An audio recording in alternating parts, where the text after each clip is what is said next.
الواحد اليومين دول بيشوف كمية ترندات عبيطة طالعة من عند إعلام الإخوان المطاريد ولاد المطاريد. حالة هياك في الزريبة منقطعة النظير من أول ما ابتدى كأس العالم. بينطحوا يا أخوي، عمالين ينطحوا كده.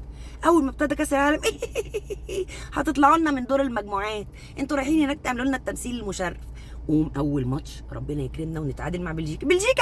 تعادلوا مع بلجيكا ده فريق خيبان. بلجيكا اللي طلعت في دور الثمانية واللي طلعتها أسبانيا. اسبانيا اللي طلعت بلجيكا. قلنا ماشي يا واد فوتها.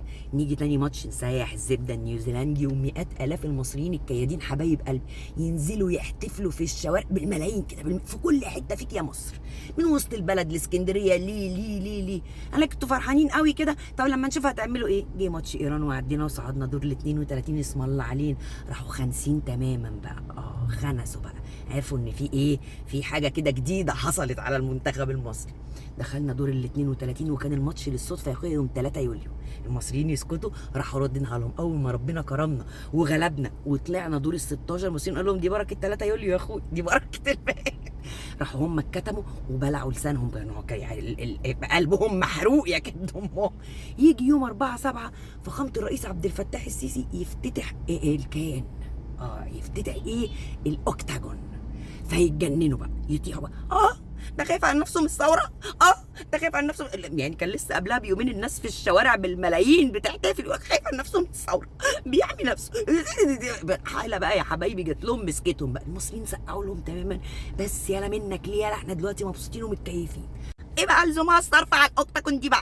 بتصرف الفلوس دي كلها ليه وهم هربانين عند الخليفه ابو ليفه اللي لسه عايز يفتتح نفس الاوكتاجون ومركز قياده استراتيجيه مسميه الهلال والنجم. بس لا، هي مصر ما ينفعش تعمل حاجه زي كده. مصر ما ينفعش. طلعنا دور ال 16 ولعبنا بطل عالم. هتلعبوا بطل عالم، تطلعوا بطل عالم، ده هيستففكوا النجيله. ده انتوا هتطلعوا شايلين 5-0. ماشي يا عم الحاج، يشاء ربك السميع العليم.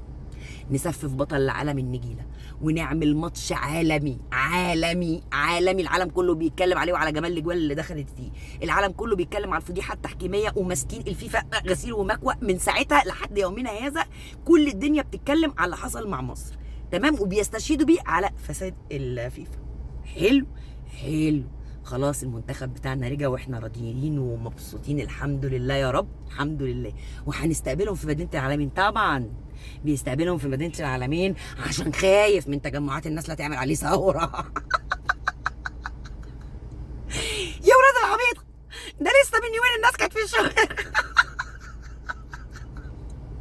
اللذيذ في الحوار ده ان مش الاخوانج بس اللي كده، مراكيب الاخوانج بقى. العيال بقى اللي هم شمامين الكل بقى، اليسار ولاد اليسار دول. يعني مثلا عندك البت اخت علاء عبد الفتاح، اخت الحبساجي علاء عبد الفتاح، نزلت بوست كده قالت لك انا مبسوطه ان هو خايف من تجمع الناس، خايف من تجمهرات يا بت. ده انتوا في حاله انفصال عن الواقع. وصلت معاكم الانفصال في الشبكيه ياما. ده عمى بصر وبصيره يخرب بيت اللي جاب ابوكم. الناس في الشوارع والناس انبسطت والناس هيصت ايه يا انتوا مش عايشين معانا؟ هو انتوا فعلا مش عايشين معانا؟ ما هو انتوا لو يمكن تبقوا عايشين معانا وبتقولوا الكلام العبيط ده. خلاص الريس بقى اتعمل لهم الاستقبال الرهيب دوت في العالمين. جايبين صوره يتيمه للاتوبيس وهو ماشي من طريق المطار لحد مدينه العالمين. هي 35 بيقولوا 45 كيلو حاجه في الحته دي. مسكوا في الصوره دي، بص عمل لهم الاحتفال في الصحراء. نخرق عينهم ونحط لهم صور الاحتفال والناس بمئات الالاف حواليهم وملمومين لدرجه ان دخلوه جوه الاوتيل بالدفع كده، بقوه الدفع. البوليس مش ملحق، يقول لك لا هو خايف من التجمعات. طب يا سيدي الناس نعمل لهم بقى الاستقبال الرسمي بتاع الرئيس. الله ده حاطط السجاده الحمراء ومش عايز حد يعدي. يعني ما يفهموش في بروتوكولات رسميه، رغم ان برضو ممكن نجيب لهم صوره للاستبن وهو في نفس اللقطه. بهايم. يقوم النهارده الرئاسه تنزل لهم فيديو ان الواحد فيهم كان بيسلم وبعدين يقوم داخل على السجاده واقف جنب الرئيس. ما طلعناش غاسلين السجاده ولا حاجه، ويقف جنبه يتصور. يا عيني بقى من ساعتها وهم بالعين لسانهم. اللي فيهم نطق قال لك ده يا ابن العبيط. ما الصور من امبارح محمد صلاح يخش يسلم كده وبعدين فجاه تلاقي له صوره واقف جنب الرئيس.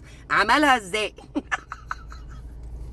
اللذيذ انه لو برضه كان عمل الاستقبال الرسمي في القاهره بقى وعطل مطار القاهره بقى في استقبالهم بقى ومئات الاف الناس اتلمت والشوارع اتقفلت، كان لك بص الناس مصالحها اتأجلت، الناس فاتتها رحلتها، الناس حصل لها، الناس جرى لها. انت اصلك مش ما عندكش حاجه تانية غير القاهره، ما عندكش مدن. فين المدن الجديده اللي بتعملها يا سيسي؟ ها، فين المدن الجديده اللي انت عمال كل شويه تفتحها؟ ما افتتحتش فيها ليه؟ ما استقبلتهمش فيها؟ هم هيلاقوا لك خازوق يعني. هم الخلاصه تجي لهم كده، تجيبهم كده، تفرح. اي حاجه هتفرح المصريين هتنكد عليهم وهيطلعوا لك فيها خازوق.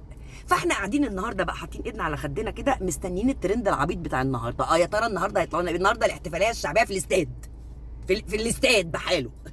حجزنا لهم الاستاد كله نحتفل بيهم. ها بقى النهارده هيطلعوا الله اعلم بقى.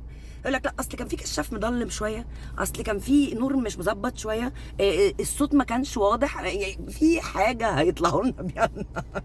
ربنا يديم عليكم العبط ويديم علينا تريح دماغنا ويديم عليكم ان المصريين داخلين يشطفوكوا في كل البوستات اللي انتوا بتعملوها.